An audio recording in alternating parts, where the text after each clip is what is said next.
Hey guys, tonight we drift back to a world where the cobblestones are slick with last night's rain, and the church bell tolls like a heartbeat through every street. You pull your cloak tighter, not for the cold, but for the eyes. Those watchful, measuring eyes of neighbors and kin. The Middle Ages is a place where people talk, and talk has teeth. You probably won't survive this as a casual bystander, but that's all right. We're only visiting. So, before you get comfortable, take a moment to like the video and subscribe, because you might fall asleep during this story, and share only if you truly enjoy what I do here. And tell me in the comments where you are and what time it is right now. Now, turn off the lights and lie down on your chair or bed, and let's begin tonight's journey together. You're stepping into a culture where morality isn't just a private affair. It's a public ledger, written in sermon and song, and whispered in market stalls. The concept of a woman's virtue is braided tightly into the medieval idea of order, cosmic, social, and domestic. A lost virginity before marriage is not merely an intimate matter. It's a disturbance in the grand tapestry. At least, that's how the people here see it. You can smell the damp parchment in the church scribe's hands as he copies yet another moral tract warning against unchaste behavior. Even as your eyes wander over the Latin, you catch a familiar rhythm in the sentences. Repetitive, almost chant-like, designed to lodge in the ear and conscience. Here's a mainstream historical fact to settle into. By the 12th century, canon law had codified expectations around chastity, marriage, and sin, with local variations depending on region and bishop. Virginity before marriage was not merely recommended. It was bound to ideas of honor, legitimacy, and the very stability of property rights. After all, in a society where inheritance determines the survival of lineages, knowing exactly who your children are matters to everyone in the chain. But as you drift along this narrow lane, you also hear the quirkier truths tucked under the heavy moral canopy.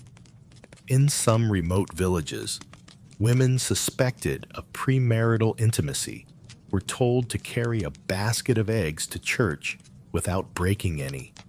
An oddly delicate walk of shame that feels more like a medieval balance game than a moral test. Break an egg, and tongues would wag louder than the church bell. It's absurd, yes, but absurdity often leaves the deepest mark in the mind. Historians still argue whether such punishments were truly widespread or exaggerated in later folklore. Some insist these stories were morality plays in miniature, public theater meant to reinforce ideals without the expense of formal trials. Others say the tales grew in the telling, passed down to make the past seem more colorful or cautionary than it really was. Either way, they hint at a truth. Shame was as much about the performance as it was about the act itself. You feel your pace slow as you cross into the marketplace, where gossip swirls like the scent of roasting chestnuts. There's a baker kneading dough, his sleeves dusted in flour, murmuring to his neighbor about that girl from the mill. Her name isn't spoken loudly, but you catch it in the hush between his words, like a pebble dropped into water. These murmurs are the medieval version of headlines, fast-moving, emotionally charged, and rarely verified. The church looms over all of this, both literally and figuratively. You watch a young priest, barely more than a boy himself, deliver a sermon on the importance of purity. His voice is steady, but you catch the flicker of discomfort when he glances at certain faces in the congregation. He knows, as everyone knows, that theory and practice rarely align perfectly in human lives. That tension is what keeps confessionals busy. From your quiet corner by the pillar, you notice something else. The unwritten codes that guide who is condemned and who is quietly forgiven. A farmer's daughter caught in an indiscretion might be shamed for weeks. The daughter of the reeve, however, may have her mistake overlooked if it keeps the peace between important families. Here, morality is not a level field. It's a tilting board, and who you are can tip it in your favor or against you. One older woman, shawl pulled close, mutters a prayer as she passes. You follow her through the side streets, and she tells you, without being asked, that in the old days, the saints could tell, just by looking, who had kept themselves pure. It's superstition, yes, but it adds a layer of magical thinking to an already complex moral system. To her, the unseen eye of heaven is sharper than the judgmental stares of neighbors. As evening draws in, torches flare along the main road. The air grows cooler, carrying the faint scent of wood smoke and wet wool. You realize that in this world, moral codes are not abstract. They're embodied in the smells, the sounds, the ritual patterns of life. Every choice a woman makes, or is suspected of making, slots into a framework that's been reinforced since birth. And yet, as you lean against a rough timber post, you sense the quiet rebellions under the surface. Women who carve out spaces of autonomy in gardens, in kitchens, in whispered conversations that never reach the ears of the priest. A subtle resistance, lived one day at a time, with humor and caution as its twin shields. You pass a small group of washerwomen by the river. They talk as they work, the slap of wet linen punctuating their words. One tells of a girl who found herself in trouble and somehow convinced the entire parish that the baby was a miracle from a passing pilgrim saint. The others laugh softly, not mocking, but almost admiring the audacity. Such stories are as much a part of the medieval moral code as the sermons, because they reveal how people negotiated the gap between ideal and reality. The church bell rings again, slower this time, summoning the faithful for evening prayers. You join the slow procession toward the chapel, the stones cold under your boots. Inside, candlelight spills over carved saints whose eyes seem to follow you.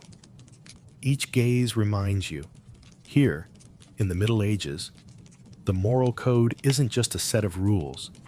It's an atmosphere you breathe. And for women, especially those who have stepped outside its narrow boundaries, that air can be either suffocating or a thin, risky freedom. You linger in the dim afterglow of the church's candlelight, stepping back into the street where the evening market is still alive with murmurs and barter. Tonight, you're not just passing through, you're standing still, letting the currents of medieval commerce swirl around you.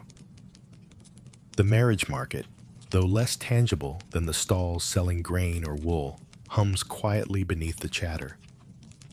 It's here, in the push and pull of whispered negotiations and sidelong glances, that the worth of a bride is weighed as carefully as any sack of flour. You drift closer to a cluster of women, their sleeves rolled back as they sort vegetables, and overhear a conversation about a cousin's impending betrothal.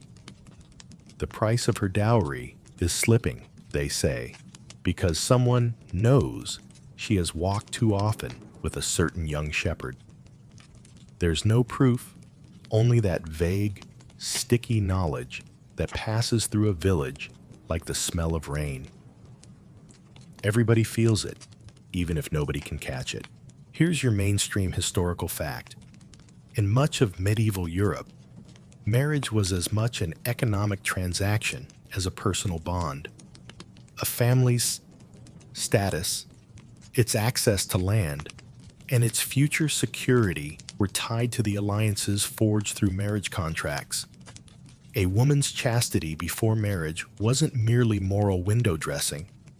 It was a guarantee of legitimacy for future heirs. Any suspicion that guarantee might be compromised could alter the very terms of a match. Yet, in the same breath, you stumble on a quirk. Some regions treated the marriage market as literal. In a few English and Scottish fairs, there were informal gatherings where eligible couples could walk together under the eyes of chaperones, their families subtly haggling nearby. Historians still argue whether these events were quaint courtship opportunities or carefully staged opportunities for dowry negotiations disguised as romance. Either way, you'd find as much calculation in these glances as you would in the weighing of a butcher's cut. You step into a tavern to warm your hands by the fire. Around the smoky table, a group of men discuss the season's grain yields before drifting into talk of their son's prospects. A daughter's virtue, real or assumed, is just another line item in their ledger. One man chuckles dryly, claiming he'd take a smaller dowry for a bride whose family owns prime pasture. The others nod. Land, after all, is more tangible than virtue. Outside again, you watch two families meet discreetly by a bread stall. Their daughters hover awkwardly, eyes fixed on their feet, while the parents trade compliments and calculated politeness.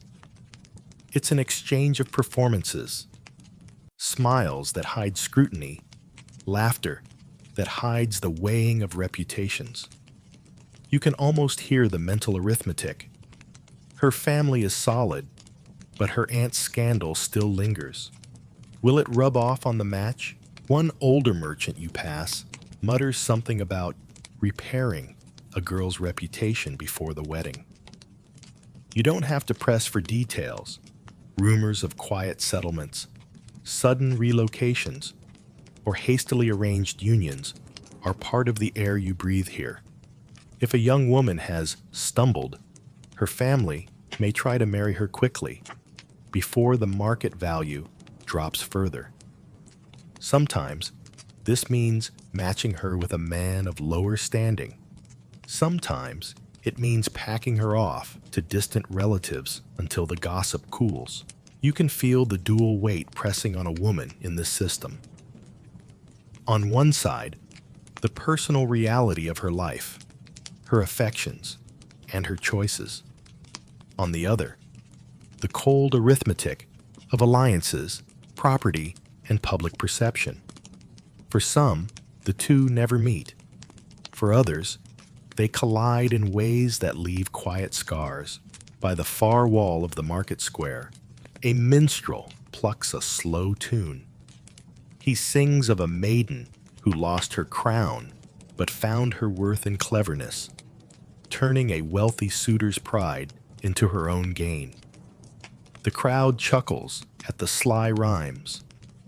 It's a reminder that the marriage market, while rigid in its economics, was also fertile ground for stories.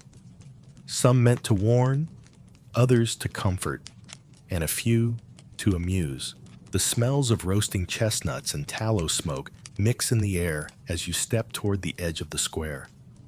There, a row of wooden benches holds a mix of elders and merchants. Their talk quieter, but no less calculating. They trade notes on which families have kept their daughters well and which have suffered losses to their reputations. To To your ears, the language sounds like the tallying of goods after a sea voyage. Some cargo pristine, some damaged, but still marketable. You catch sight of a young woman with a basket of apples, moving quickly through the crowd. She doesn't linger at any stall, doesn't meet any eyes. People part just slightly as she passes, not enough to be obvious, but enough to tell you she carries a shadow, perhaps an unproven rumor, perhaps something she cannot undo. The apples shift in her basket, the sound sharp in the cool evening air, and she quickens her pace toward the safety of home. Historians still argue whether the marriage market was entirely oppressive or whether women found ways to use it to their advantage. Some evidence suggests that clever negotiation, through kin or even through personal charm, could improve a match regardless of prior whispers. Others believe the system was stacked too heavily against any woman whose purity was questioned. The truth, as with so many medieval matters, likely lies in the uneven spaces between regions, classes, and individual circumstances. You find yourself once more by the church steps, the market fading behind you. The night air presses close, and you realize the marriage market is not confined to daytime transactions. It's an ongoing hum in the village, a ledger that never quite closes. And for women who have stepped outside its prescribed lines, every glance, every conversation becomes part of that unspoken accounting. The chill in the night air lingers as you step through the arched doorway of the church court, a world apart from the bustling square you just left. Here, the air smells of wax, ink, and the faint must of damp stone, an odor that clings to justice in the Middle Ages. This is no grand hall of secular law. This is the domain of ecclesiastical authority, where a whisper of impropriety can summon you before a row of solemn clerics. A wooden bench creaks under your weight as you sit along the side, watching the slow procession of cases. The scribe's quill scratches steadily, noting names, accusations, and verdicts in a careful hand. Here's your mainstream historical fact. By the High Middle Ages, church courts in much of Europe held jurisdiction over moral offenses, including adultery, fornication, and breaches of betrothal. This was partly because such matters were tied to the sacrament of marriage, firmly under the church's watch, and partly because secular courts often considered them beneath their notice, unless property or violence was involved. You notice the curious pacing of proceedings. There's no rush.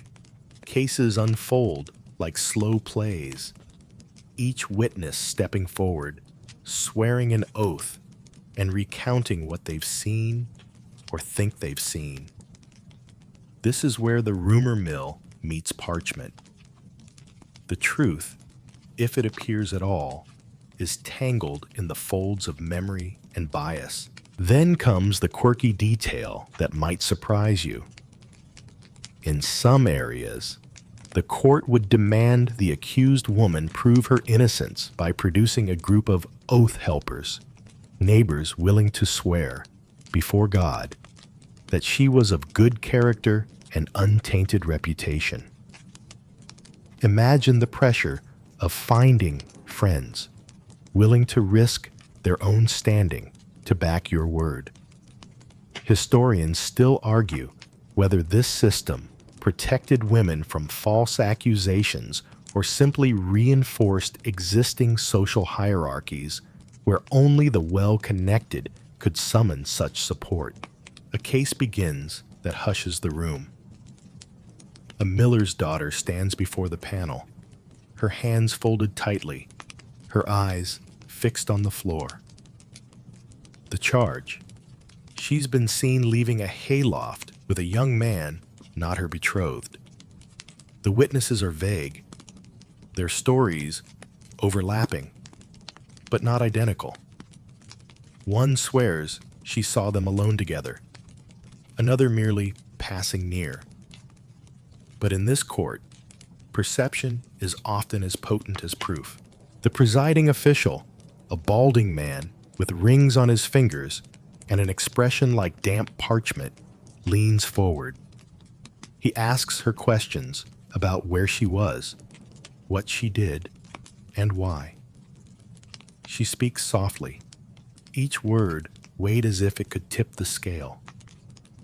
The room is silent, except for the occasional cough or shuffle of feet. You can feel how fragile her future is in this moment, how the wrong word, or even the wrong tone, might follow her for years. Occasionally, the court offers what it calls penance instead of formal punishment. This might mean public confession, fasting, or a period of exclusion from communion. In theory, it's meant to cleanse the soul. In practice, the public nature of penance ensures that everyone will remember the offense long after the fast is over. In one corner, a boy no older than 12 sits waiting his turn. His case involves stolen apples from the rectory garden, and yet he'll stand in the same space where accusations of moral failing are heard. It reminds you that this is not a court of consistent categories. It's a place where the boundaries of sin are elastic, stretched to fit whatever behavior the local authorities want to address. As the day wears on, a few cases are dismissed for lack of evidence. The scribe draws a firm line through the notes, as if erasing the matter from record, though you know nothing here is truly forgotten. People will carry the echo of these accusations in their conversations, their body language, their pauses when certain names are mentioned. You watch a particularly awkward moment when a witness refuses to answer further questions. Claiming the truth is known to God and not to be picked apart in public. The clerics exchange looks, their pens hesitating. The moment is a crack in the smooth surface of authority, a reminder that not everyone accepts the church's claim to judge every private corner of life. Still, for most, compliance is safer than defiance. When a verdict comes, it is delivered without drama. A fine, a penance, or a quiet warning. Sometimes, the punishment is simply a formal admonition, written down and tucked away, a parchment shadow waiting to re-emerge if the woman's name comes up again. You feel the heaviness of this place settle on your shoulders. Here, moral judgment is methodical, procedural, but no less personal for its rituals. Every verdict sends ripples outward, shaping who can marry whom, who can trade with whom, and who is trusted with the little secrets that make village life bearable. As you step back out into the fading daylight, the court's wooden door closing behind you, you hear the toll of the bell in the distance. It marks the hour, but it also feels like a quiet reminder. In this world, the church court is always there, always ready to turn rumor into record and record into consequence. And for women accused of stepping outside the bounds, that sound is a thread they can never quite untangle from their lives. You walk away from the church's shadow, following a dirt path that winds between hedgerows, until the formal air of the court gives way to something far less official, and in its own way, far more dangerous. Here, on the village green, or in the dusty lane outside the alehouse, justice takes the shape of folk punishments. There are no records here, no parchment, no seal. Just the raw, unscripted theater of public shaming. You arrive just in time to see a small crowd forming. A woman stands on a low stool, her skirts brushed with flour, as though someone has tossed a handful at her. She keeps her chin high, but the flush on her cheeks betrays her discomfort. A group of boys circle her, clanging tin pots, while a fiddler saws out a tune that's more mockery than music. Here's your mainstream historical fact. Across medieval Europe, particularly in rural communities, unofficial charivari, or skimmington rituals, were used to humiliate those accused of moral transgressions. Sometimes adulterers, sometimes wives who had publicly defied their husbands, and sometimes unmarried women suspected of losing their virginity. The air smells of damp earth and wood smoke, but under it lies the sharper scent of tension, half amusement, half cruelty. Everyone here knows this isn't a sanctioned punishment, but they also know no authority is likely to intervene. This is the village's self-policing at work, woven into the rhythm of the year, like planting or harvest. You catch a quirky detail that might be easy to miss. In some places, a woman in this situation might be made to wear her shift inside out, or backward shoes, as a way of signaling that her life has been turned upside down. Historians still argue whether such customs were meant to symbolically invite her back into proper order, or simply to mark her as other for as long as the crowd's memory held. One older man tells you this isn't cruelty, just a bit of fun. But you can see the way people watch the woman's every movement, measuring her reaction. If she looks angry, they'll call it proof she's guilty. If she looks ashamed, they'll say it's proof she's guilty. There's no winning here, only enduring until the energy of the crowd shifts to something else. Nearby, a group of women whisper to each other, their voices carrying snippets of sympathy and scorn in equal measure. One says she knows the truth of the matter. Another insists it's none of her concern. Yet both watch intently, as though missing a moment might mean missing a piece of themselves reflected in the scene. You edge closer to the fiddler. He's playing with a smirk, clearly enjoying his role, but his eyes flit to the edge of the crowd, where a stern-faced matron stands with arms crossed. Maybe she disapproves. Maybe she's just calculating whether this spectacle could come for someone in her own family next. In the unspoken rules of folk punishment, today's performer can be tomorrow's target. Sometimes, these rituals grow elaborate. You've heard of cases where a cart is pulled through the village, carrying effigies of the accused, stuffed figures dressed in rags, paraded as a warning. Other times, it's as simple as a loud song and pointed laughter, repeated until the accused woman can't walk to market without hearing the tune hummed behind her. The woman on the stool finally steps down, brushing at her skirts. The boys scatter, the fiddler tucks his instrument away, and the villagers drift back toward their work.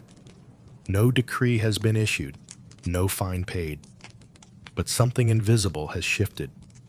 She's marked now, not by law, but by memory. And in a place where everyone knows everyone else's business, memory can be harder to escape than a written record. Historians still argue whether these punishments served as a kind of social pressure valve, allowing communities to release tension through controlled mockery, or whether they simply entrenched the power of the majority over anyone who didn't conform.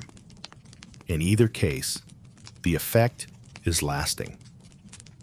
Even after the laughter fades, the story lingers, passed on at spinning wheels and by hearth fires. You leave the green and walk along the edge of the fields.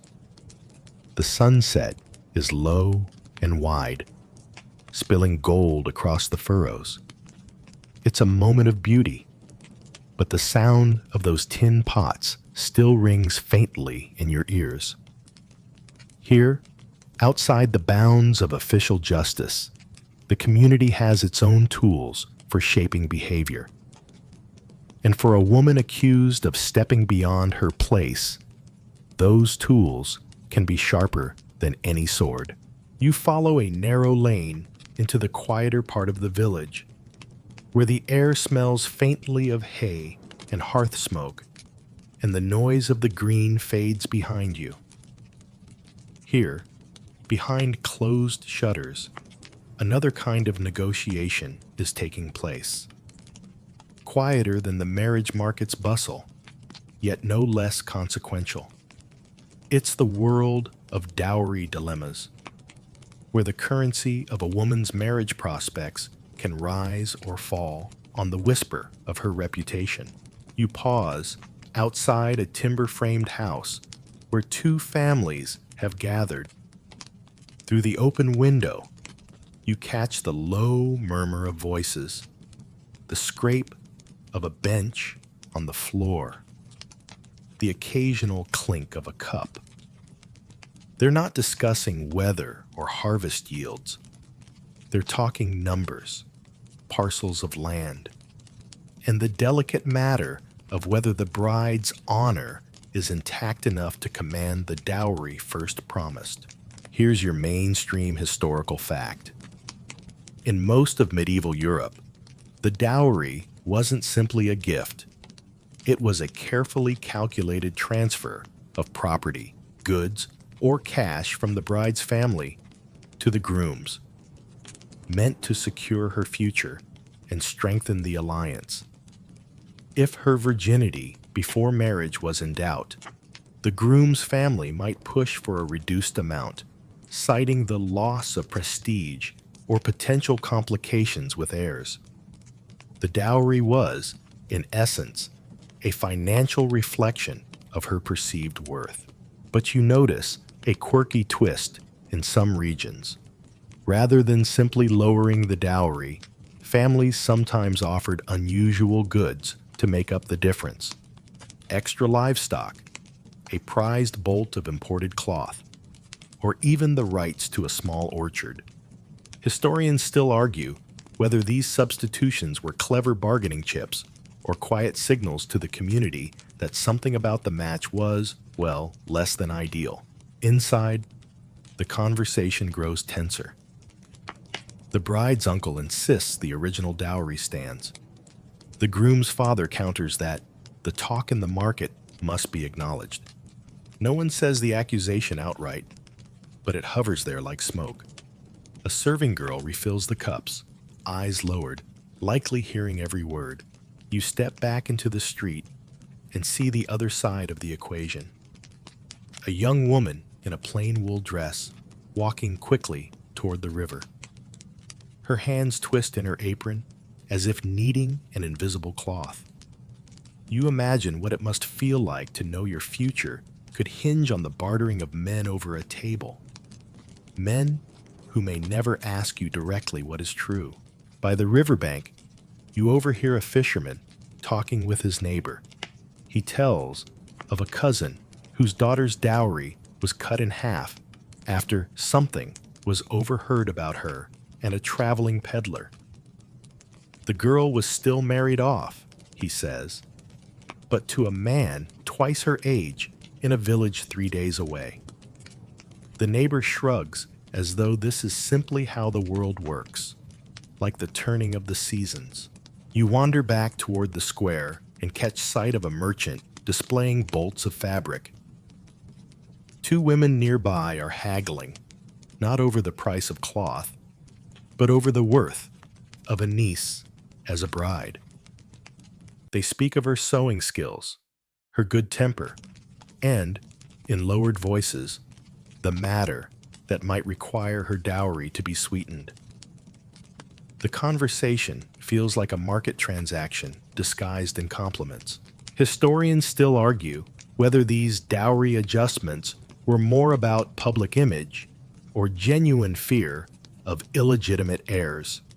Some evidence suggests families were less concerned with the act itself than with being seen to address it properly. In that sense, the dowry became not just a financial arrangement, but a public statement of moral management. The sun dips lower, casting long shadows across the lane. You pass another home where a similar meeting is underway, this one quieter, more resigned. The bride's mother sits with folded hands, her eyes fixed on the table as her husband concedes to a reduced dowry. In the corner, a chest stands half-packed with blankets, dishes, and a set of brass candlesticks, perhaps part of the goods to be sent with her. The items seem solid, but their meaning is as fragile as her standing. As you move on, you realize the dowry dilemma isn't just about numbers. It's about the translation of a private matter into public currency, the way a woman's life can be reduced to a ledger entry. The market stalls may close, the gossip may fade, but the terms agreed on here will shape the rest of her days. The lane narrows as you leave the cluster of houses behind, following the faint toll of a bell toward a high stone wall. Moss streaks its base, and the iron-bound gate ahead sits half open, as though the world outside is welcome to look in, but not necessarily to enter. You step through into a small courtyard where the air is still, smelling of damp stone, rosemary, and wood ash. This is a convent, part refuge, part prison, for women whose lives have bent away from the path expected of them. A nun in a gray habit nods as you pass, her face framed by a linen wimple that hides all but her eyes. She moves slowly, the wooden beads of her rosary clinking softly at her side. Here's your mainstream historical fact. In the Middle Ages, convents sometimes served as places where women of damaged reputations could be placed, either temporarily or for life. This might be a voluntary escape from public shame, or a decision made by her family to preserve what was left of their social standing. Your footsteps echo against the cloister arcade, and you notice a curious detail: a narrow garden plot where herbs grow in neat rows, each marked with a tiny wooden tag. Lavender for scenting linens, sage for cooking, rue for warding off illness. Historians still argue whether such gardens were purely practical or whether their careful cultivation also carried symbolic meaning, a quiet assertion of order and renewal for those who lived here. You pause by a door left ajar, catching the hum of voices from within. A small group of women are carding wool, their fingers working rhythmically, while one recites a psalm. The cadence is soothing, but you sense the undercurrent. These women share an unspoken understanding of why they are here. Some have found peace in the quiet routine. Others glance toward the door when it opens, as though measuring the distance to the outside world. In the chapel, light spills through a narrow stained glass window, painting a stripe of blue and gold across the worn flagstones. You slip into a bench at the back. A young woman kneels at the altar, her shoulders rising and falling with slow breaths. She might be here by choice, fleeing a marriage she did not want, or by force after a family's swift decision to remove her from scandal's reach.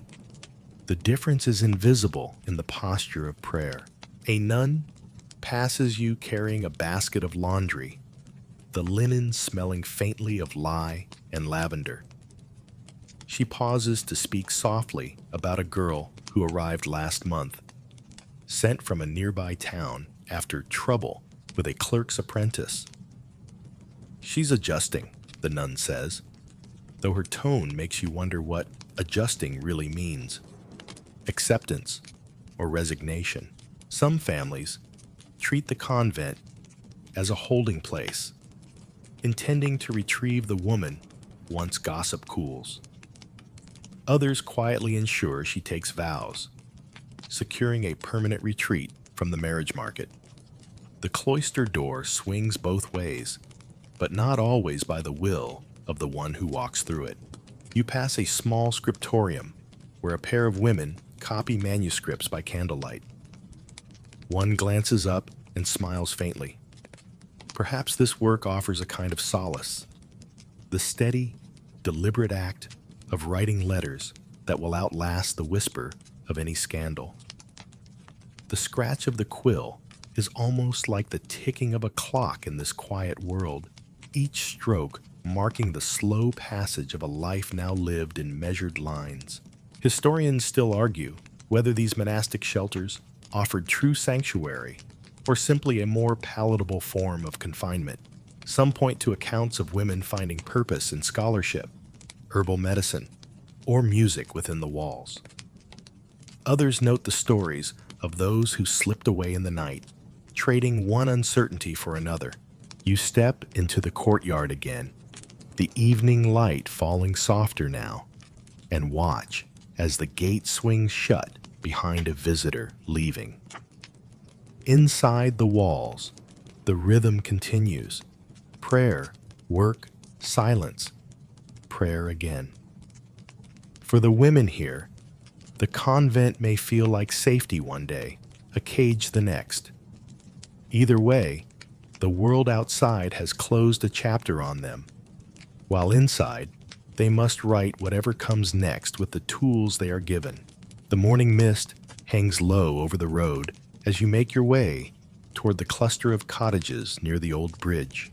Here, behind shuttered windows, another part of this story unfolds.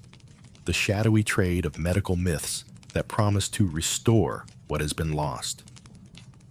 You duck into a dim, low-ceilinged room where the air smells of dried herbs, beeswax, and something faintly metallic. A woman in her middle years, hair bound in a kerchief, moves about the space with the brisk efficiency of someone who knows every corner by touch. On the table before her lies a mortar and pestle, a bundle of rosemary, and a small pot of honey. She's not a midwife, exactly. Not an apothecary either. She's what the village calls a wise woman. And today, her business is not curing fevers, but repairing reputations. Here's your mainstream historical fact. Medieval medicine blended learned knowledge from classical and Arabic sources with folk remedies passed down orally. Among these folk practices were supposed methods to restore virginity, ranging from herbal poultices to surgical interventions described in a handful of medical texts. In reality, many were symbolic gestures, more about reassurance than physiology. You watch as the woman mixes crushed plantain leaves with wine, muttering under her breath. She tells the girl sitting nervously by the hearth to drink it at moonrise, then to bathe in cold water from the mill stream. The process is part ritual, part placebo, wrapped in a shroud of secrecy. No one here speaks the word virginity aloud. It's referred to as the mark or the crown. And here comes the quirky detail. In certain corners of Europe, one remedy involved inserting a mixture of powdered myrtle and frankincense before a wedding night, intended to cause mild swelling and thus recreate the signs of maidenhood. Historians still argue whether such practices were common or whether they survive only in the imagination of a few surviving manuscripts, copied and recopied by scribes with a taste for the curious. You step back to let a stooped old man enter. He brings with him a pouch of coins and a folded piece of cloth. Payment perhaps, for his niece's treatment. No one meets anyone's eyes. The exchange is silent, the air heavy with the unspoken understanding of what is being bought. Outside, the mist begins to lift, and you hear the distant chatter of the market. You imagine how a woman might carry herself differently after such a visit. Head a little higher, steps more certain, whether from the herb's effects or from the belief that she now holds a secret shield against suspicion. But belief cuts both ways.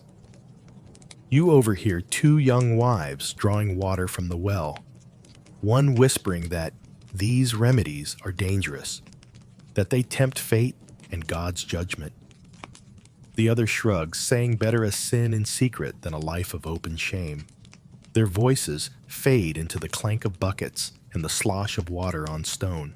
As you move along the lane, you pass a traveling peddler unpacking his wares. Alongside trinkets and combs, he sells small packets of dried flowers and powders, claiming they're from far-off lands and have special properties. Whether he believes his own sales pitch is unclear, but his customers listen with bright eyes and purses half open. Historians still argue whether these medical myths were truly about fooling a husband, or whether they served as a way for women to reclaim a sliver of control over their futures in a world where judgment was swift and lasting. For some, it might have been both.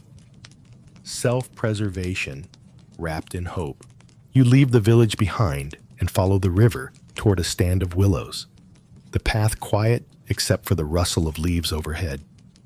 You can't help but think of how much of this medicine is about theater, the performance of purity in a society that demands both the appearance and the fact of it. In the stillness under the trees, the truth feels like another kind of remedy, quiet, fragile, and often hidden from view. You leave the willows behind and follow the river until the road broadens and hardens under your feet. Ahead, the walls of a town rise in pale stone, their crenellation softened by the morning haze.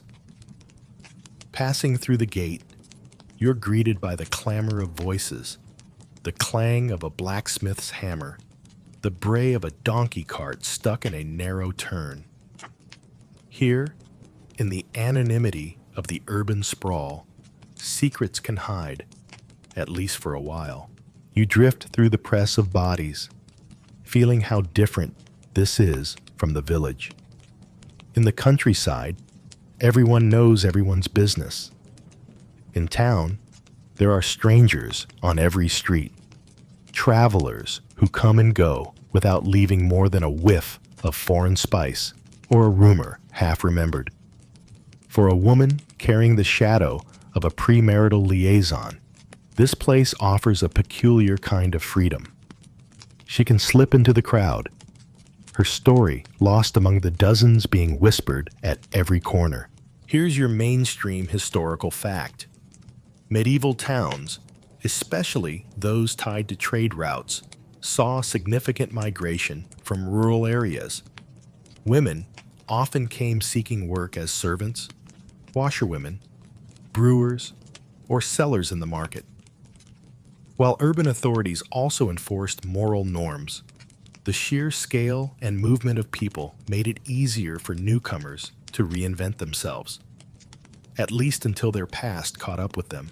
You notice a quirky detail in the market square, a stall selling ribbons, each in a specific color, said to indicate a woman's place in the city's tangled social world. Some say a blue ribbon marks a respectable maidservant, a red one, a brewer's helper, and a white one, someone of independent means, though that last is often whispered with a smirk. Historians still argue whether such color codes were actually recognized or simply part of urban folklore, a playful way to make sense of the city's shifting identities. You pause at a bread stall where the baker's apprentice, a wiry youth with flour on his cheeks, trades easy banter with a girl you've never seen before. She laughs, brushes a crumb from her lip, and moves on without giving her name. In the city, names can be currency you spend only when you must. But anonymity is fragile. You pass under the shadow of the guild hall and hear a woman's name shouted in accusation. Someone has spotted an old neighbor from the countryside and remembers her scandal.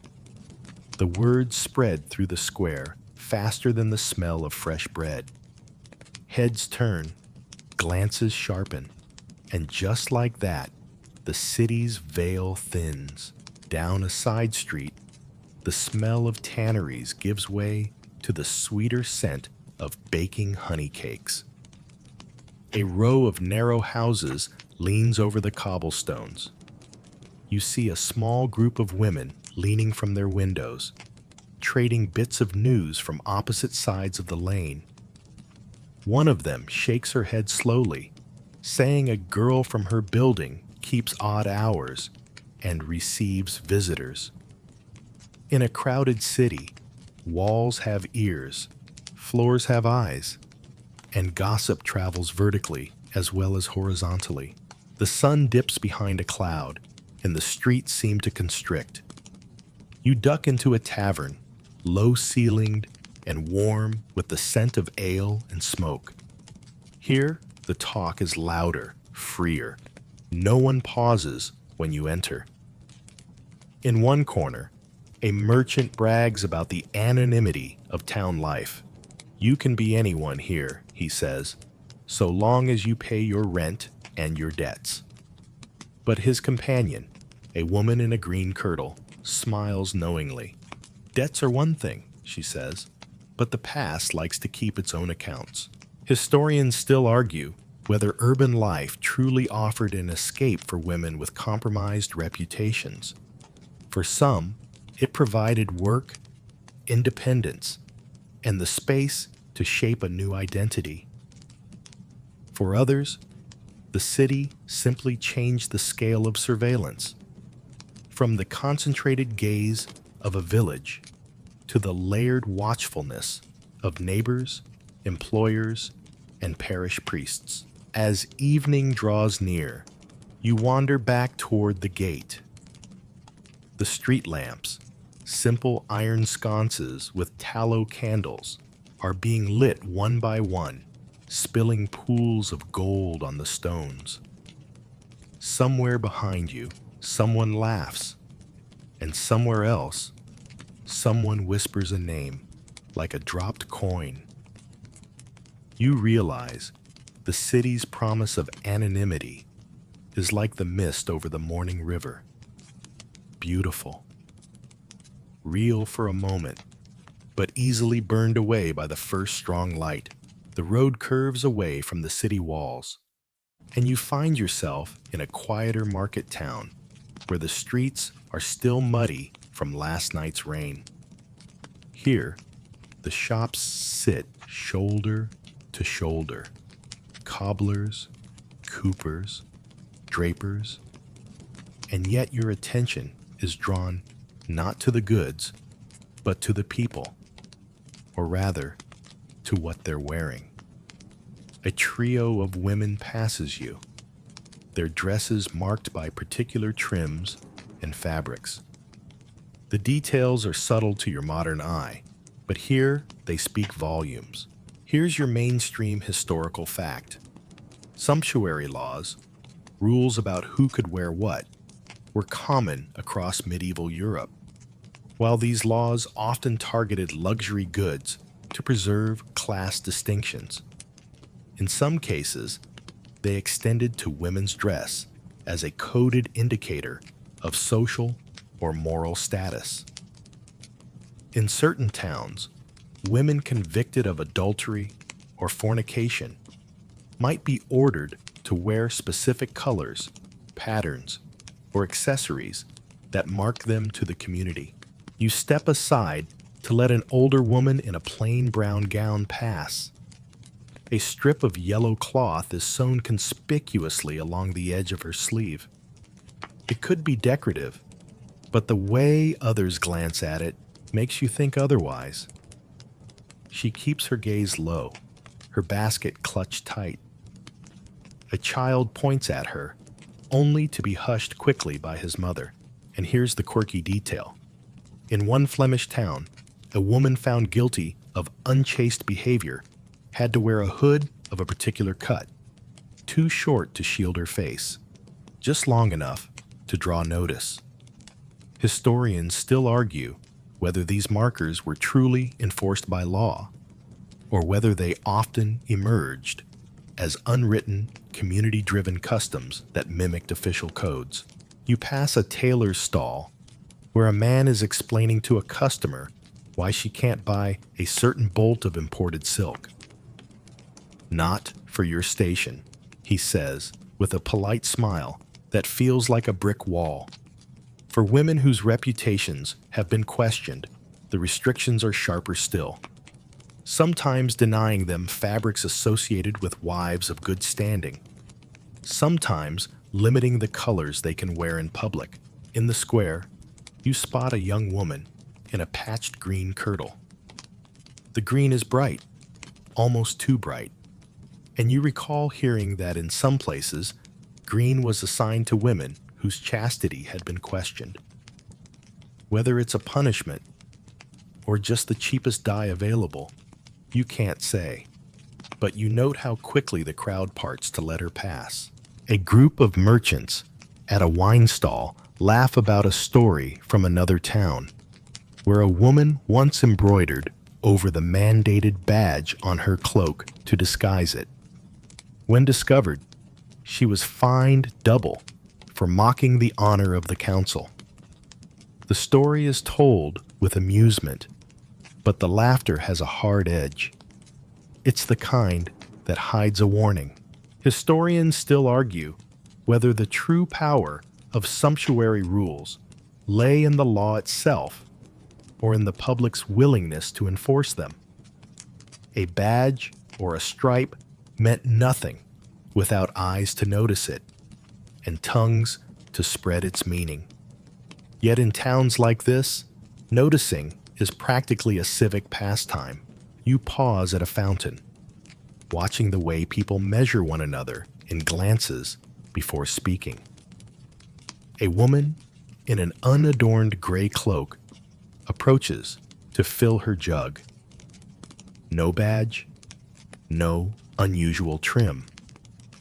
But you hear the baker nearby whisper to a friend that she ought to be marked, that she was seen with a certain man last month. It reminds you that the absence of a visible sign doesn't mean the absence of judgment, only that it's being carried in words instead of cloth.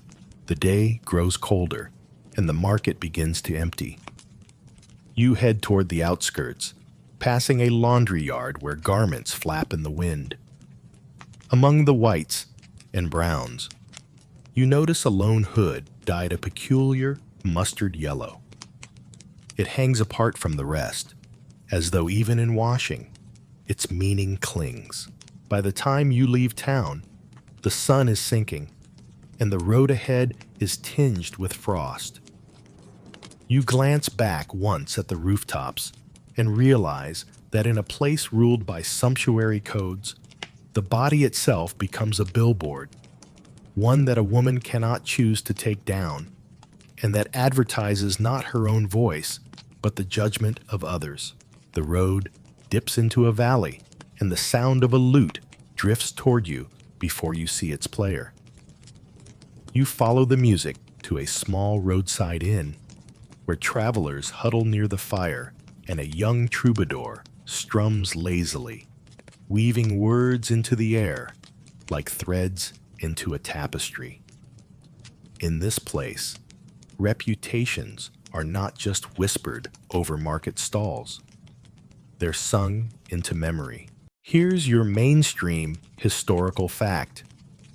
In the Middle Ages, courtly literature, poetry, ballads, chansons did more than entertain. It shaped ideals of love, honor, and morality, often drawing from real events and figures. While noble patrons might commission flattering verses about themselves or their kin, less fortunate subjects could find their stories twisted into cautionary tales. A woman accused of losing her virginity before marriage might be immortalized not in court records, but in rhyme. The troubadour sings of the maiden of the South Road, whose light step and lighter promise led her into scandal. You notice the audience chuckles softly at the clever turns of phrase, even as the woman herself, perhaps only loosely based on a real person, becomes fixed in their minds as a type, a warning. And here's the quirky detail. In some regions, wandering poets were paid not only to compose verses, but to erase them, accepting coin from the families of those maligned in song, in exchange for dropping the tale from their repertoire. Historians still argue whether this was common practice or a later embellishment by romantic storytellers trying to dramatize the poet's influence. The inn's common room is warm, scented with roast onions and ale, but the undercurrent of the performance is sharp. A merchant at the next table mutters that songs like this keep the young in line. His wife raises an eyebrow, perhaps recalling that ballads have also been used to slander unjustly. In the corner, two women exchange a glance when the tune turns to a verse about a lady who chose love over vow. One shakes her head, the other smiles faintly, as if the story rings truer than the singer knows.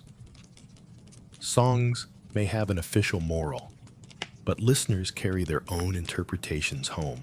The troubadour shifts to a softer melody, this time praising a lady who defended her honor against false charges. The audience leans in, soothed by the image of virtue rewarded. You realize that the same form, the lilting rhyme, the plucked string, can be turned toward ruin or redemption, depending on who's paying and who's listening. Later, you step outside into the cold, and the last verses linger in your mind. They're easy to remember, easy to hum. That's the trick. A court verdict might be forgotten, a gossip's words might fade, but a catchy refrain can follow someone for years, passing from one fire-lit room to another until it's hard to tell where fact ends and art begins. Historians still argue whether courtly literature's power lay more in shaping collective ideals or in reinforcing existing prejudices. In either case, for a woman caught in its verses, the effect was the same. Her name, or a thinly veiled stand-in, became part of a shared cultural script. As you walk away from the inn, the music grows fainter, replaced by the crunch of frost under your boots. You can't shake the thought that in the medieval world, a scandal might be punished twice, once in life and again in song. The second could last longer. The road leads you toward a riverside trading post, where the air is thick with the scent of tarred rope, dried fish, and spices from far-off ports. Boats bob against the docks, their crews shouting in languages you half recognize, and merchants from distant lands haggle over bales of cloth and baskets of fruit. You slip into the flow of bodies, letting the noise carry you toward a long wooden table where travelers swap stories as freely as they trade goods. Here's your mainstream historical fact. In the Middle Ages, the movement of merchants, pilgrims, and sailors meant that news and gossip traveled far faster than most people did. Along with reports of distant battles and royal weddings came tales of how different cultures handled questions of marriage, chastity, and scandal. Such stories could fascinate and sometimes even unsettle local listeners. At the table, a Genoese trader tells of a port in the Levant where, according to him, women who broke marital customs were not shamed, but sent to live in a communal house to learn trades. A Flemish cloth merchant scoffs, insisting in his own town they'd be made to wear a mark for life. The contrast sparks a lively debate, with each man swearing his own city's approach is civilized compared to the others. And here's the quirky detail. One weather-beaten sailor swears that on an island he once visited, he won't say where, women accused of such things were sent to serve as official dancers in public festivals. Punishment, he laughs, looked more like a holiday to me. Historians still argue whether such accounts were accurate, misunderstood, or deliberately exaggerated to make the teller sound worldly. You lean against a post and listen as the talk shifts to the risks of bringing such foreign customs home. One merchant warns that leniency would invite ruin. Another counters that too much severity leads to secret defiance. The younger sailors seem more interested in the novelty than the moral lesson. From a nearby bench, a pilgrim in a dust-stained cloak offers a quieter tale. In one German city, he says, a woman's family could petition to have her cleared by public oath, ending the matter. But in another, just a few days' walk away, no such chance existed. Once marked, always marked. The others nod. In this era, a journey of 50 miles can take you from one moral universe to another. The conversation drifts into comparisons of food and drink. But you notice how the earlier stories have left their mark. Even here, among people who may never see each other again, the question of how women are treated after losing their virginity before marriage is not just an idle curiosity. It's a point of civic pride or disapproval, woven into ideas of identity. You leave the trading post and wander along the dockside. The sun dips lower, turning the water bronze. A group of children plays by the mooring posts, chasing one another with bits of frayed rope. One girl boasts that her father has been to a place where women wear crowns of flowers, no matter what people say about them. The others laugh, but the image sticks with you. So different from the marks and badges you've seen elsewhere. Historians still argue how much of these travelers' tales were true, and how much was reshaped to fit the listener's expectations. But in a world where news is scarce and curiosity runs high, such stories have weight. They plant the idea that somewhere, far away, there might be another way of living. One where the rules aren't quite the same, and the consequences aren't carved in stone. As the first lamps are lit along the quay, you realize that these conversations are another form of travel. Even for those who never leave their home parish, hearing how other places act can stretch the boundaries of imagination. For a woman caught in scandal, the knowledge that somewhere else might be different could be as dangerous as it is comforting. The river road winds uphill toward a fortified manor, its towers pale against the winter sky. You pass under the archway into a world where the air smells of beeswax and warmed wine, and where whispers of scandal are muffled by thick walls and political convenience.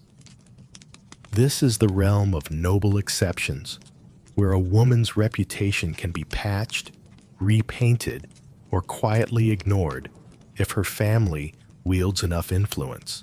Here's your mainstream historical fact. Among the medieval elite, marriages were rarely just about personal virtue.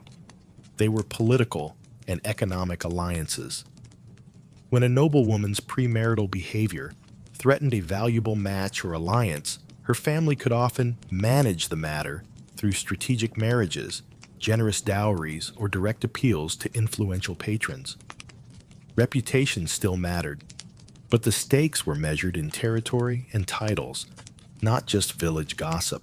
In the Great Hall, tapestries mute the chill, and the hum of conversation floats under the flicker of torches. You watch as a lady in a pearl-trimmed gown glides past, smiling serenely.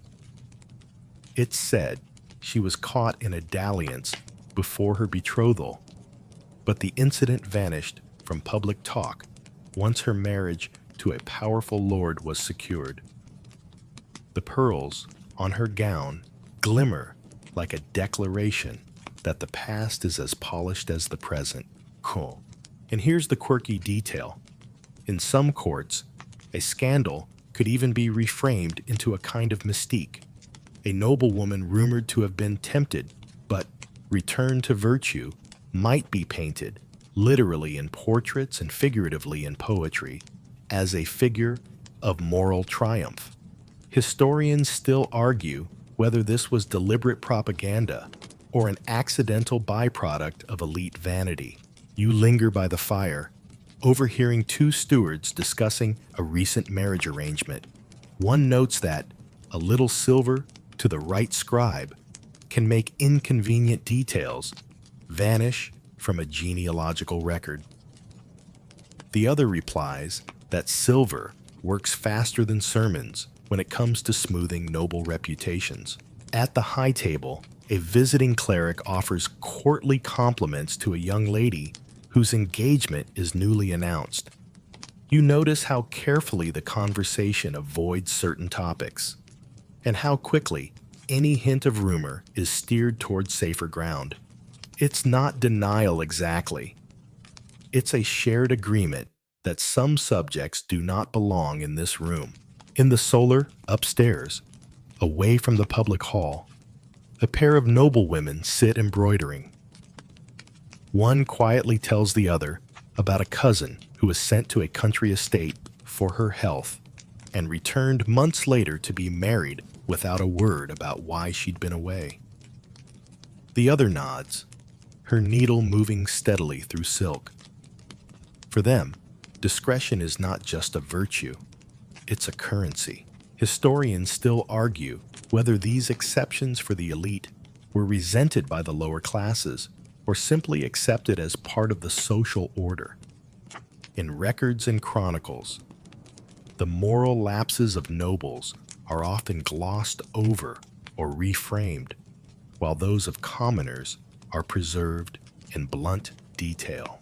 Before you leave, you pass through the chapel, where a marble effigy of a lady rests atop her tomb.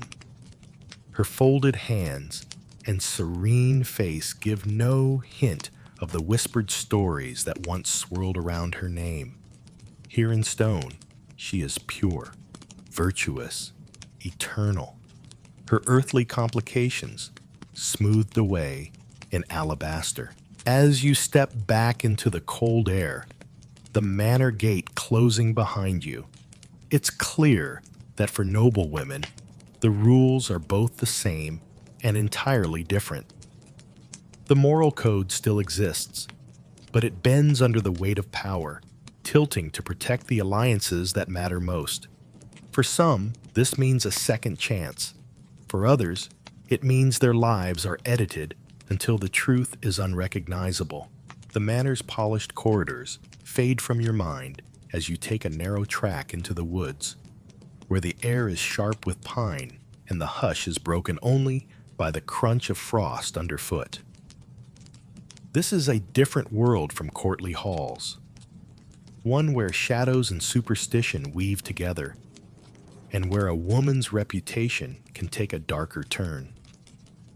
In villages hemmed by forest and fear, whispers of premarital sex sometimes slip into whispers of witchcraft. Here's your mainstream historical fact. In parts of late medieval Europe, accusations of sexual impropriety could overlap with accusations of sorcery. The belief that women who transgress sexual norms might also consort with demonic forces was reinforced by certain theological writings and popular folklore. Though the great witch hunts would come later, the seeds were already planted in these centuries. You pass a cluster of cottages, smoke curling from their chimneys. Outside one, an old woman tends a pot over an open fire. She stirs slowly, eyes narrowed, as if she can feel your gaze. Children watch from a distance, whispering about how she once bewitched a man into her bed. Whether she's guilty of anything beyond living alone and outside the village's moral bounds hardly matters. The story has stuck. And here's the quirky detail. In some folk traditions, a woman accused of both sexual misconduct and witchcraft might be tested by making her walk barefoot over smoldering embers, the idea being that the innocent would be unharmed. Historians still argue whether these trials were actual practice or colorful exaggerations preserved in local storytelling. Either way, the imagery alone was enough to brand a woman for life. You step into the forest path again, and the canopy above seems to close in. The dim light carries a superstitious weight, as if the trees themselves have overheard the stories told about the women who once lived here. In the distance, you hear a dog bark, sharp and insistent, and then the muffled thump of a door closing. In a small clearing, you find two women gathering herbs. They speak in low tones, careful not to be overheard. One mentions that her cousin, accused of lying with a man before vows, was also blamed when a villager's cow went dry. It didn't matter that she was nowhere near the pasture. Once the suspicion of one kind of transgression took root, it easily grew into another. Back in the village, you pause near the church porch, where a group of men are mending a cartwheel. One tells a story about a girl who made the sign of the evil eye after being scorned by her betrothed.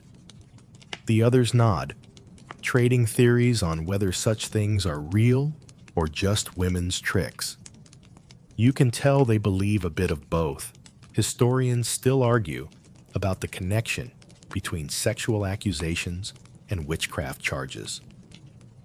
Some see it as an extension of patriarchal control, framing women's bodies as inherently dangerous. Others suggest it was a convenient way to remove women who disrupted the fragile balance of rural life. In either case, the result was the same: social exile, fear, and sometimes physical punishment.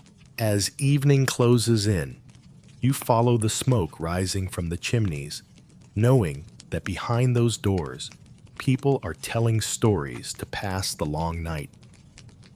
And somewhere in those stories will be a woman who strayed before marriage and was said to have the devil's favor, a tale that mixes the mundane with the mystical until neither can be separated from the other. You leave the forest's uneasy hush and take the long road skirting fallow fields, the earth rutted and pale, until smoke and laughter rise ahead like a gentle tide. By the edge of a market town, you find work, in other people's hands, in their baskets, in the tight set of their shoulders. You follow women who have stepped outside the rules and are, very quietly, building lives anyway. Scandal does not stop the sun from coming up. It only changes how you pay for breakfast. You trail a woman to a low, warm house where steam curls out of the thatch. Inside, the air smells like bread crust and sweet malt. Her sleeves are rolled to the elbow. Her hair is bound with a rag against the sweat. She is an alewife, brewing in copper pots that hiss and sing. And today she stirs as if the spoon were a rudder turning her life. Here's your mainstream historical fact. Before commercial breweries rose, a huge share of medieval beer was brewed by women at home and sold by the jug, regulated by the assize of bread and ale, and inspected by local ale tasters. Too weak, and you're fined. Too strong, and you're popular until the reeve knocks. You watch her hang an ivy bush, an ale stake above the door, a leafy flag that whispers, "Fresh batch." It's marketing before marketing existed, the medieval equivalent of a neon sign, minus the eye strain. Coins clink into her wooden bowl. She serves laborers, a tired midwife, two carters who thank her with exaggerated politeness that keeps them on the proper side of her patients. Reputation can take, but trade can give back in small, repeatable sips. You notice the quiet system of safety she's arranged. Her bench sits against the wall, her ladle within reach, her big cousin in the next room, repairing a barrel, which mostly means he appears whenever a joke tilts too sharp. Your second joke for the night arrives on schedule. He asks a wobbly carter if he prefers the house blend or falling down vintage. The carter wisely picks the bench. Across the lane, you follow another woman to a laundry yard strung with ropes. The river hits your nose, cold, mineral, clean enough for rinsing, if not for poetry. And she smacks linen on the board in a rhythm you can keep time to. Laundry is heavy, damp work, but coins are faithful when words are not. You learn she has contracts with 2 canons and a guildmaster's wife.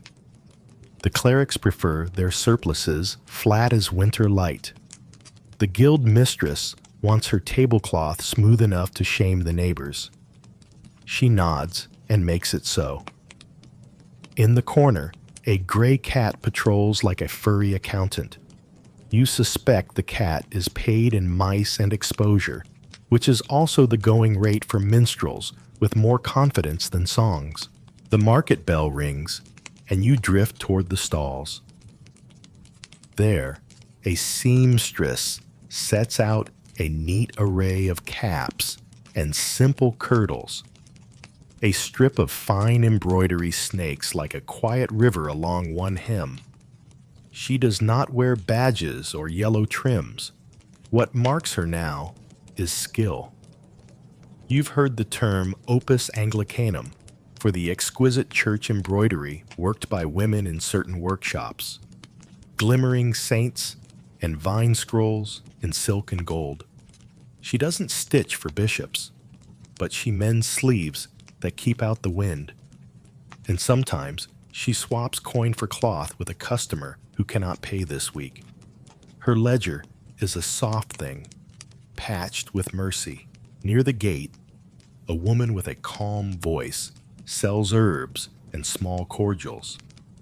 Rosemary for remembrance, betony for headaches, a cough syrup sticky as October. You remember the convent plots, sage and rue, and see how that knowledge has walked out into the world wearing a plain cloak and sensible shoes. In her basket sits a sprig of something you don't recognize, and she calls it traveler's comfort. She winks when you ask the recipe. Trade secrets are trade. You take a side street that smells of hot fat and pepper, and there a cook shop gleams with pies. The baker grins and taps a pastry coffin. Sturdy walls of dough meant to hold the spiced fish within. "Carry out supper," he says, as if he's invented time itself. Women come and go with careful hands, buying single pies to reheat at home, selling oatcakes they made at dawn, swapping gossip for crumbs. If shame were a wolf, this is how you starve it. One pie at a time, wrapped in brown paper and steam. Not all doors open to the same rooms. Down by the river, wooden bathhouses, stews, the town calls them, huddle where the fog is thickest. Lamps glow behind oiled parchment panes.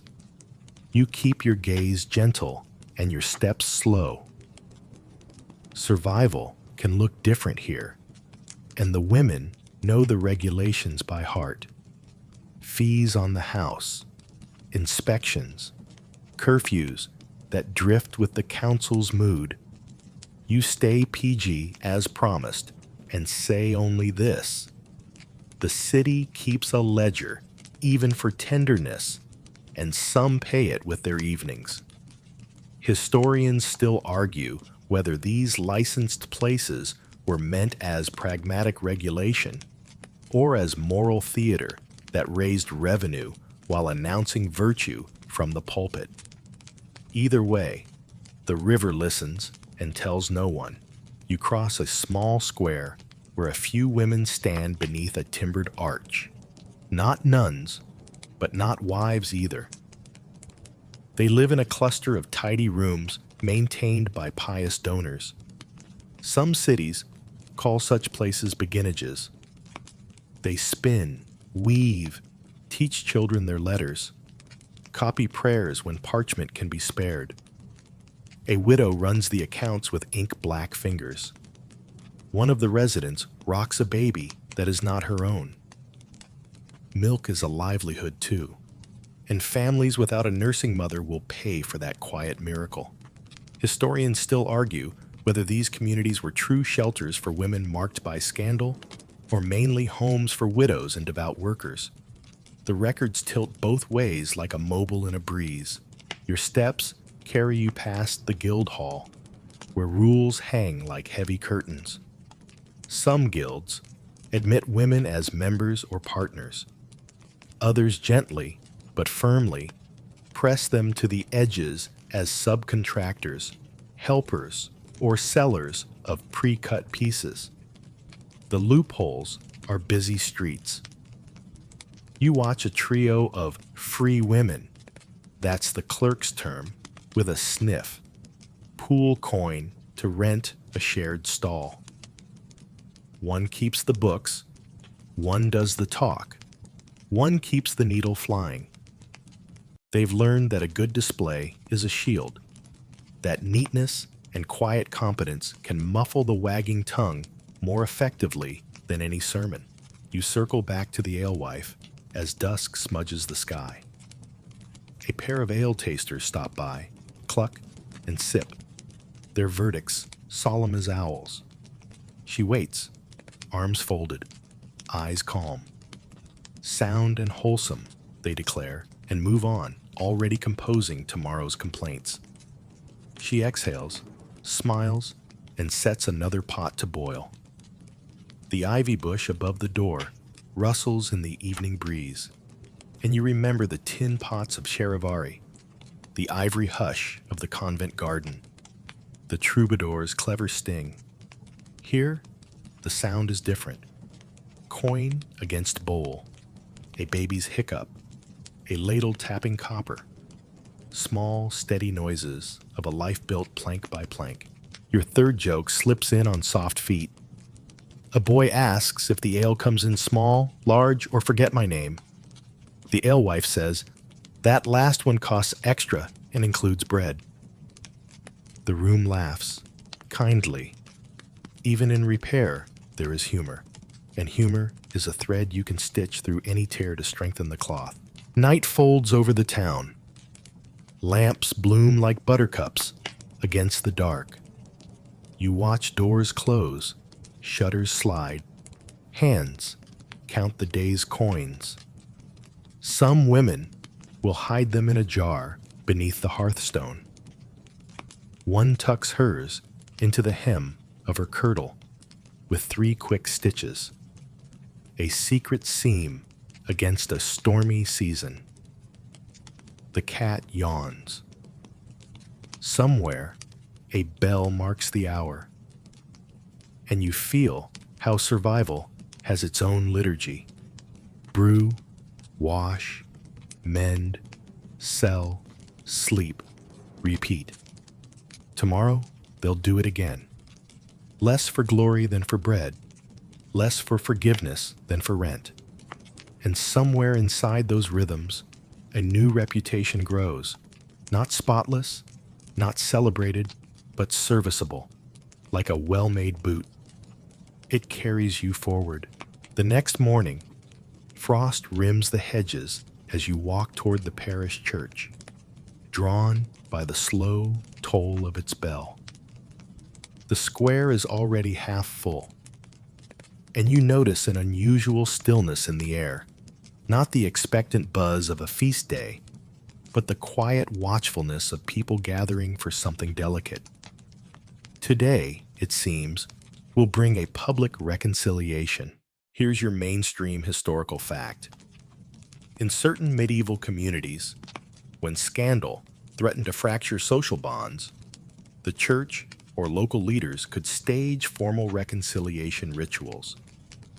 These ceremonies sought to restore a person's standing, especially if the matter was judged harmful more to communal harmony than to divine law. For a woman accused of losing her virginity before marriage, such an event might be the only official path back into respectability. You stand near the back as the parish priest emerges in a heavy cope, his breath clouding in the chill. At the center of the square, a young woman kneels on a rush mat, her hands clasped. The man beside her, rumored to have been her intended before things went wrong, stands with his head lowered. No one speaks above a whisper, though eyes slide toward them in curious arcs. And here's the quirky detail. In some regions, reconciliation involved a symbolic gesture between the parties, offering a loaf of bread, sharing a sip of wine, or even exchanging a kiss of peace before the congregation. Today, the priest produces a small round loaf, places it in the woman's hands, and then guides her to give it to the man. His fingers close around it slowly, as if sealing a pact.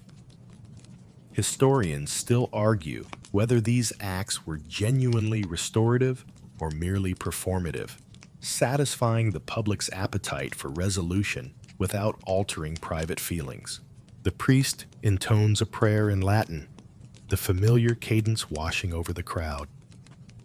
At its close, he declares the matter settled before God and neighbor. A murmur ripples through the square, some approving, others skeptical. The woman rises, cheeks flushed, and the man bows slightly toward her. The moment is brief, but it's meant to be enough. The scandal, at least in public, is over. Afterward, the two walk side by side toward the edge of the square. A few people step forward to clasp their hands or offer quiet words. Others turn away without greeting. You notice the woman's mother watching from the church porch, her shoulders easing just a fraction. The ritual moves on to other reconciliations. A dispute over a borrowed ox, a quarrel between neighboring farmers. But it's the first that lingers in your mind. It was staged, certainly, but in a society where public shame can linger for years, even a staged absolution can shift the balance. Later, you follow the woman home through winding lanes. She walks upright, though her eyes flick to each doorway they pass. She knows the ritual won't erase the memory entirely. Whispers will still surface at the well, and certain invitations may never come again. But she also knows the priest's declaration gives her something tangible to stand on when the talk grows sharp. Historians still argue whether reconciliation ceremonies were more common in small parishes, where personal ties forced solutions, or in larger towns, where public image mattered keenly to trade and politics.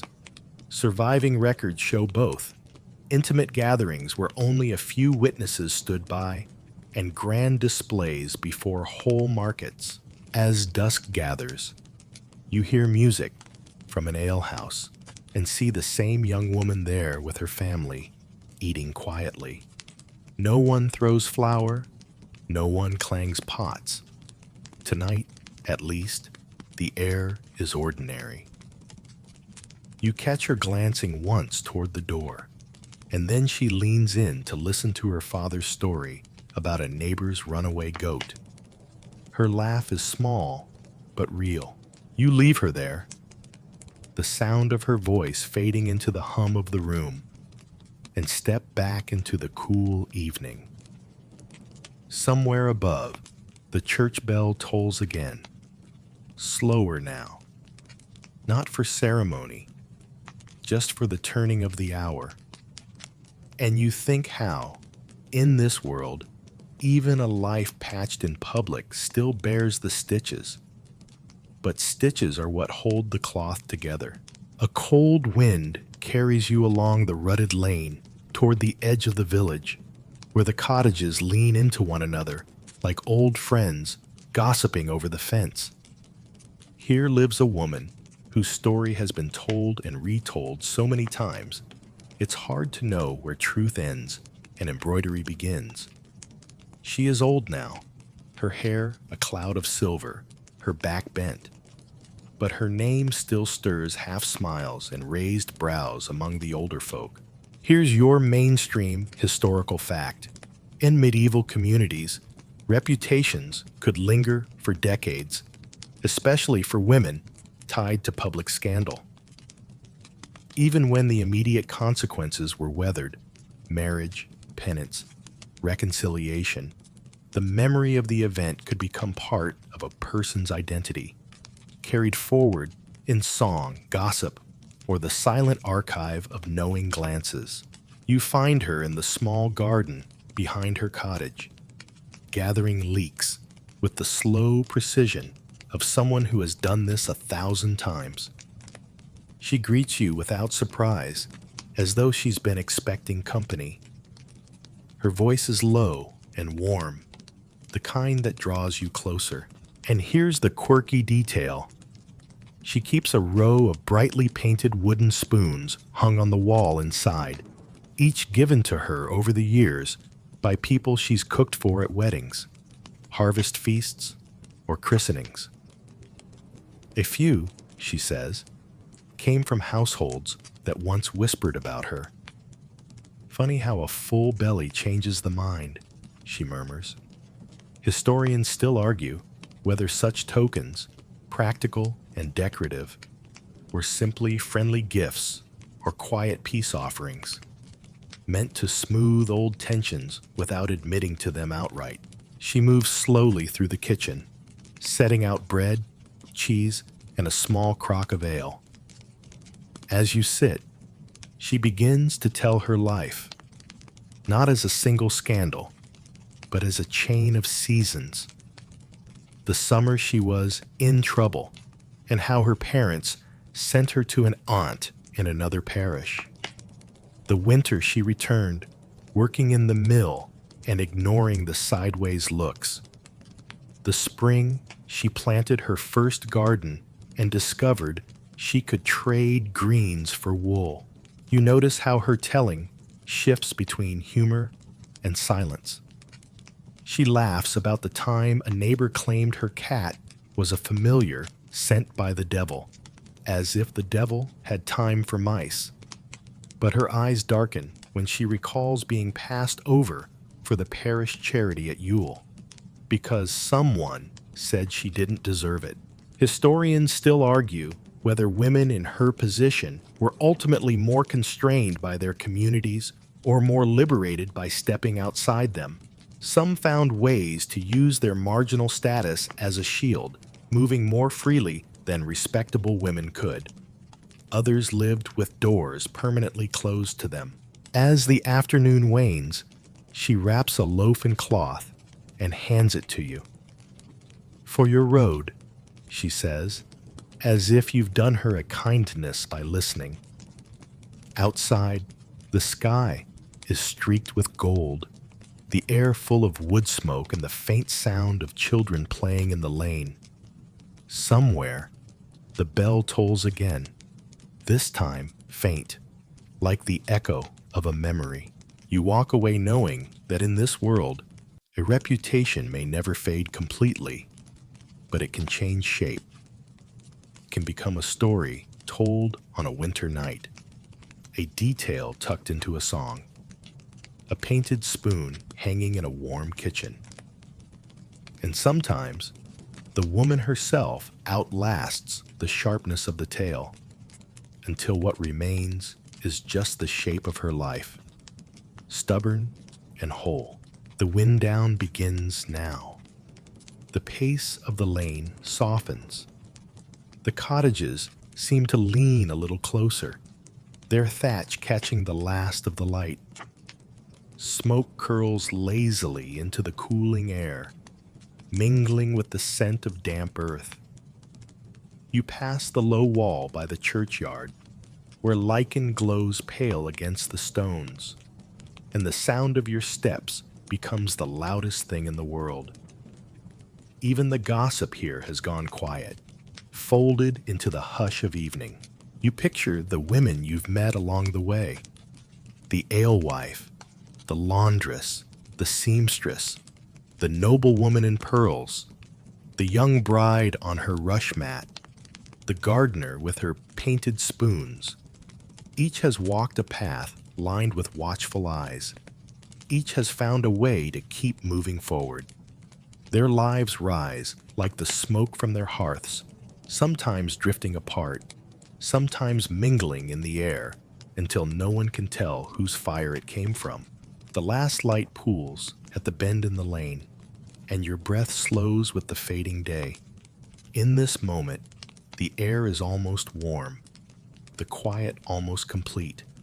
The stories have been told, the judgments made, the years weathered. And now, with the darkness gathering like a soft cloak, you can let it all drift away. The clang of pots, the scrape of quills, the murmurs in the square, until there is only the steady rhythm of your own heart, and the thought that even in the sharpest seasons, some part of life is always finding its way back to peace. Sweet dreams.